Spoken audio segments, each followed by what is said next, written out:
So, you know, having perennial plants that are more shade adapted. Honestly, the pineapples are a great choice. They love growing in the shade, you know, under the canopy of trees. Okay. And they do look like they're doing pretty well. Lemongrass is one that prefers a little bit more sun. Okay. Most grasses prefer, you know, full sun environments.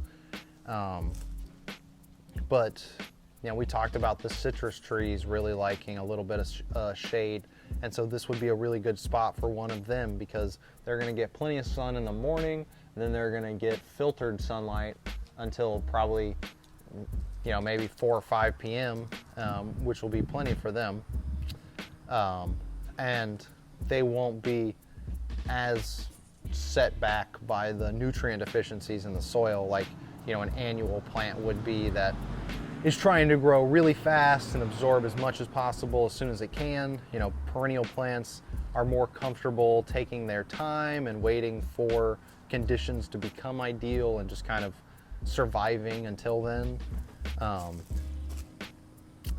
But then sweet potatoes will actually do really well up here once you get, you know, once the soils get a little bit better, which will happen over time. You know, you've done this first layer of mulch, which will eventually break down into a humus and add organic matter to this kind of sandy mineral substrate that's in here.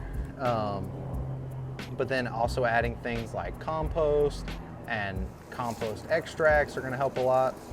With sandy soils, if you want to turn, you know, sand into a forest, you just need to add organic matter, because the soils used to have plenty of organic matter.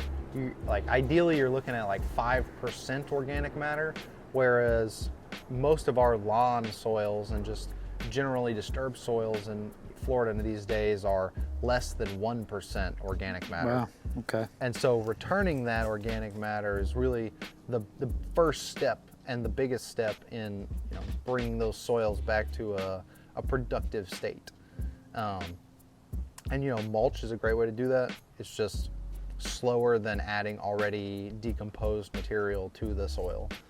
But it's a lot cheaper usually, unless you know. I did the chip drop, so I got it for free. Exactly, yeah. Now and you're making your own compost too, which is great. It's just, as you know, it takes a lot of material to make a little bit of compost. Right.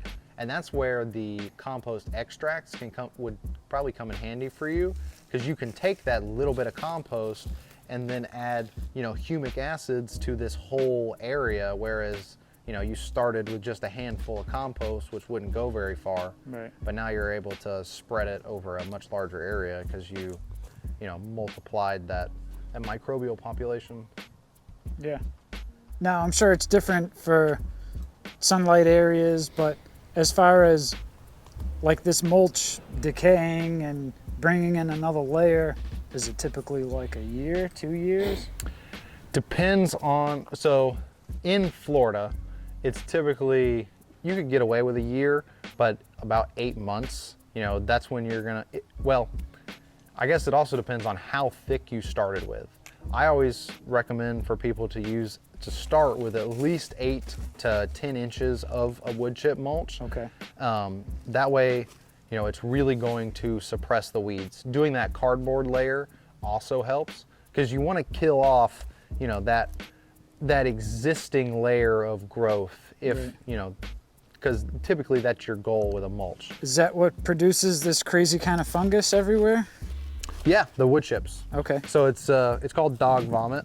Okay. And it was bright yellow at some point. Yeah? Yeah, and it's just eating the wood chips. Okay. So it doesn't cause any harm to plants or people. It's just there to, you know, aid in that decomposition process and break down the wood chips for you. Okay. But yeah. I've seen some in pots. I've seen some like grow up the side of the garden beds and stuff. So I've kind of just pushed it back, but. Yeah, and I mean, you know, it's just there. It's not a nuisance, but if it's in your way, you can move it. Okay. Thank you for watching Mike's in the Garden. To check out all of our clips and videos with our walk and talk with Sam Igo from Central Florida Abundance, click on the link in description below. We have a whole playlist. And please feel free to comment with any questions. Reach out to Sam. And please like and subscribe for more great content from Mike's in the Garden and my Central Florida Food Forest. Peace and love, everybody.